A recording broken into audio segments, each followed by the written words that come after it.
Captain's log, stardate 50460.3. We've been investigating an inversion nebula for several days. This phenomenon has never been seen in the Alpha Quadrant, and is proving something of a mystery to us here. According to Federation astrotheorists, inversion nebulae are so unstable they're supposed to burn out within a few years, but this one appears to be centuries old. Maybe the theorists were wrong. After all, they never had a chance to look at the real thing. Not entirely wrong. These plasma strands we're approaching look ready to ignite. Tom, back us off 2,000 kilometers. That'll give us a safety margin. Aye, Captain. Harry, set the sensors for full spectrum scans, continuous sweep. If that nebula does flare up, I don't want to miss a beat. Mr. Kim, I need your attention on the sensors. Sorry, Captain. Full spectrum scans. I'm on it. Astrotheory never predicted this would be so lovely. Beauty and mystery. A tantalizing combination. No argument here. Right, Tuvok? I am fully capable of appreciating this phenomenon without the extraneous sentimentality humans find so necessary. Being moved by an emotion isn't always extraneous. Sometimes it's the whole point.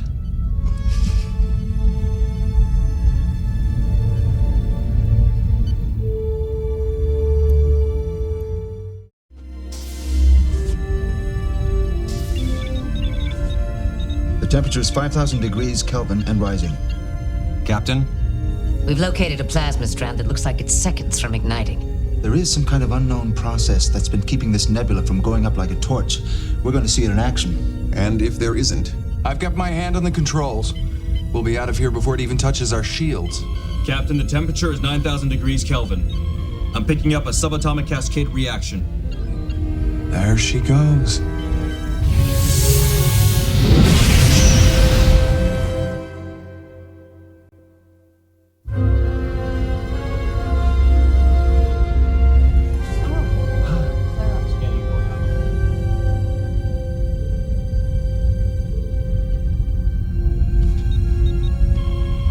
Plasma strand completely burned itself out. Without causing a chain reaction in the nebula. Harry, what put out the flames? Sensors show some kind of dampening effect between the strands, but I can't isolate it. Like a fire break in space. If we understood how this happened, we might be able to find a new way to contain a warp core breach. Or any plasma reaction. It's an investigation worth pursuing. Tom, it seems safe enough. Take us in for short-range sensor scans. Let's find out all we can about this phenomenon. Aye, Captain. Captain's log supplemental. We've completed sensor scans and confirmed our discovery of an unusual dampening field, responsible for keeping this unstable nebula from going up in flames. The field's origin is still a mystery. The dampening field only seems to appear when one of the plasma strands ignites, as if the fire itself initiates the field. Which puts out the fire. A feedback loop. One that's preserved this nebula for hundreds of years. Mr. Kim, do we have enough data on this dampening field to produce one artificially using the deflector dish? Harry, do we have the data? Yes, Captain.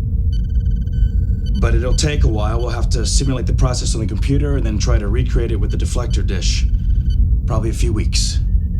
The project is yours, Ensign. Tom, resume course for the Alpha Quadrant, warp 6. Aye, Captain. Captain, propulsion is not responding. Bridge to engineering. Milana, what's going on? I'm not sure, Captain. We're trying to track the problem now. Acknowledged. Harry, give Milana a hand. The nebula could be having an effect on the ship's systems. That's a possibility we can't discount.